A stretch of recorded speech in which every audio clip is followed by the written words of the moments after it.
Jessii Vee, and oh boy, do I have an update for you. Literally, it's like whenever I think I've gotten to the bottom of something, something else gets piled up on top, you know what I mean? And it's great entertainment for you guys, but for me, it's like, will this ever end? And listen, this is not like a bad update or anything. In fact, it clears things up for me even more, and probably for you guys too, but it just... it leaves me wondering, why did my life get so crazy? I don't know. Also, I'm still wearing my cat ears the second day in a row. I'm literally debating that through all these Halloween videos, I'll just wear them. They match my hair, they look like they're a part of my body. I like them, so...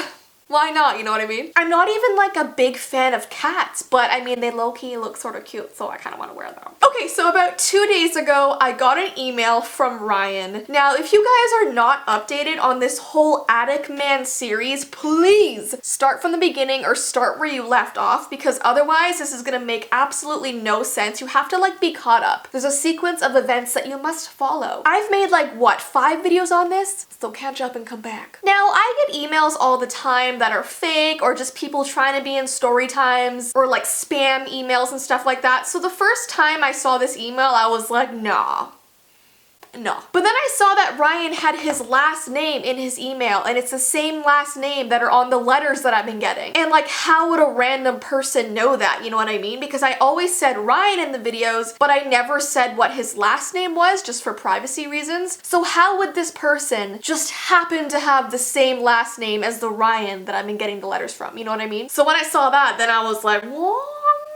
This might be real. So anyways, I'm gonna redo the email that I got, and I'm gonna leave it up to you guys to decide, and I definitely want to hear your opinions and your theories. And yeah, I don't know, it seems legit to me, but obviously I'm gonna share it with you, and you guys are the detectives. But yeah, just to sum things up really quickly, the reason why we are attaching the Attic Man to this Ryan person is because in the last 2 months, while all of this weird attic sounds were happening and things were moving around in my house, I was finding tea and like food being made, but no one claimed it. And then I happened to start receiving letters for someone named Ryan. And remember, I got that package that I opened that had like a fan, an ice pack, and all kinds of things that you'd think someone in an attic would need, which is why it was so creepy. But the term Attic Man is still in quotations because I don't actually think there's someone up there. I just think there's a lot of weird coincidences that lead people to believe that, you know? Okay, so I pulled it up on my phone here and I'm gonna read it to you, and the subject line was, "I am Ryan." And I was like, okay. So it says, "Hi Jessii, I really hope the subject of this email didn't frighten you.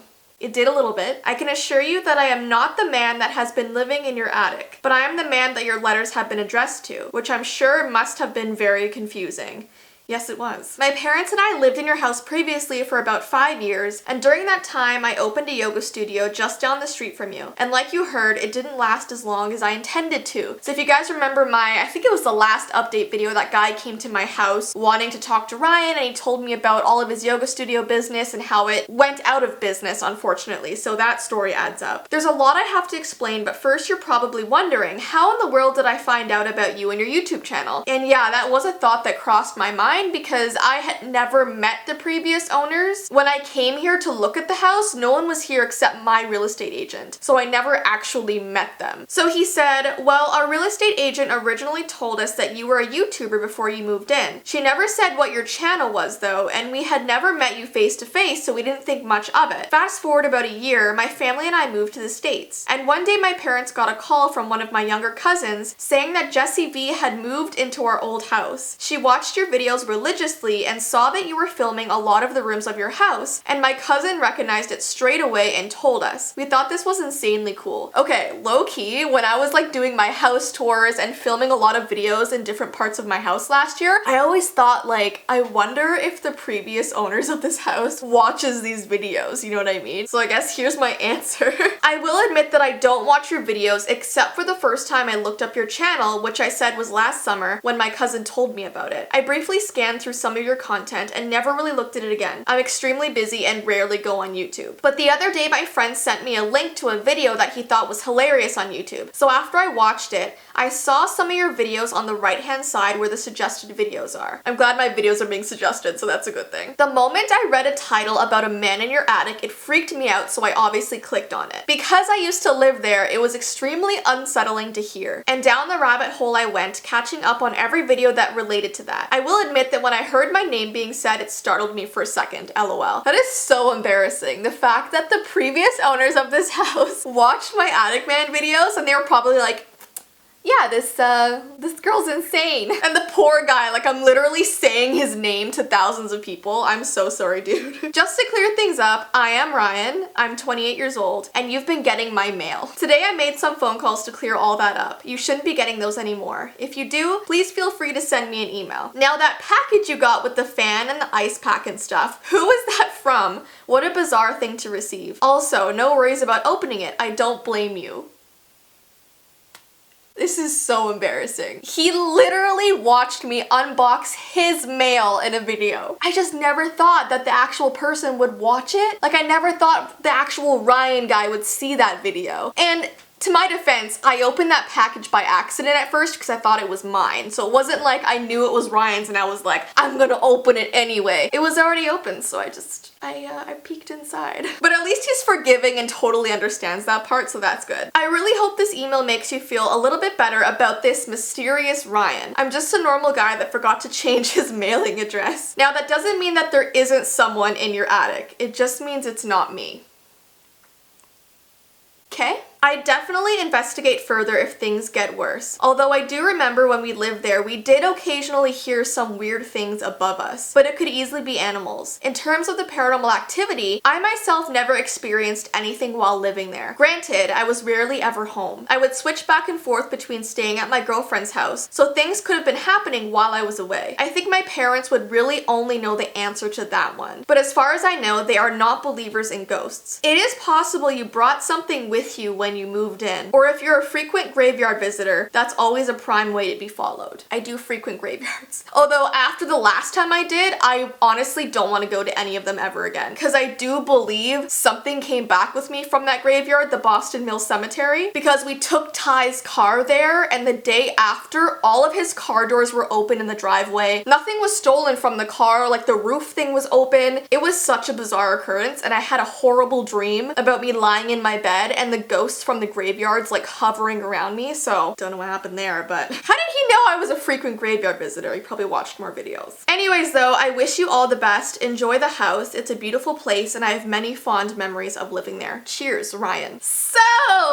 what do you guys think of that? I am very glad that I heard from him, although I am a little bit embarrassed about doing this whole series about him and his poor family. But I did say that all this activity happening is most likely paranormal because, like I said, this whole Attic Man thing, it was a theory from you guys, but by now I would know, you know, like I would catch someone in my house at some point by now. Because it's been like, what, 5 months? Like that's just too long of a time frame for me to not see someone else in my house. But yeah, this mysterious Ryan guy is now unveiled, which is great, and he seems really normal, really nice, and I am gonna get back to him about the person that sent those fans and ice packs and stuff. But yeah, just what do you guys think about all of this? Are there any unanswered questions for you guys still? Because I think for me, there obviously is. I mean, why have things been moving around in my house? Yes, it could be ghosts, but at the same time, is it? And I think another big question for me is, does his parents experience the same things that I do? I know he said that his parents aren't ghost believers, but it does leave me wondering, like, has anything unexplainable happened to them here?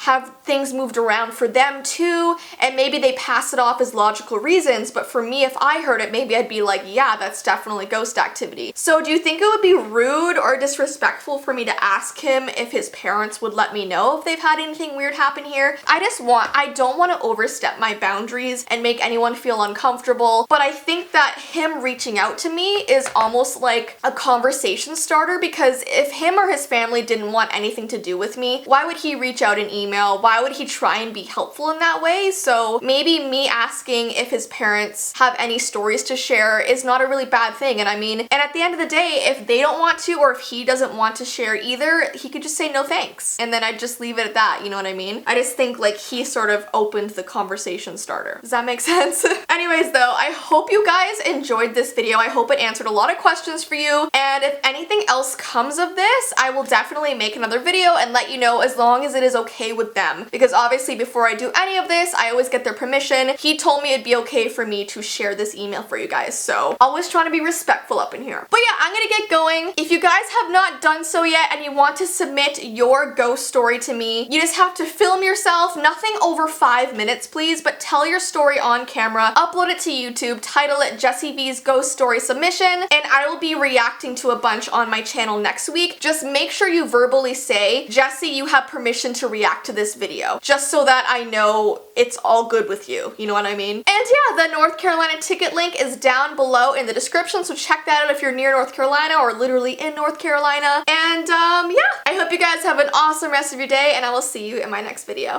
Bye!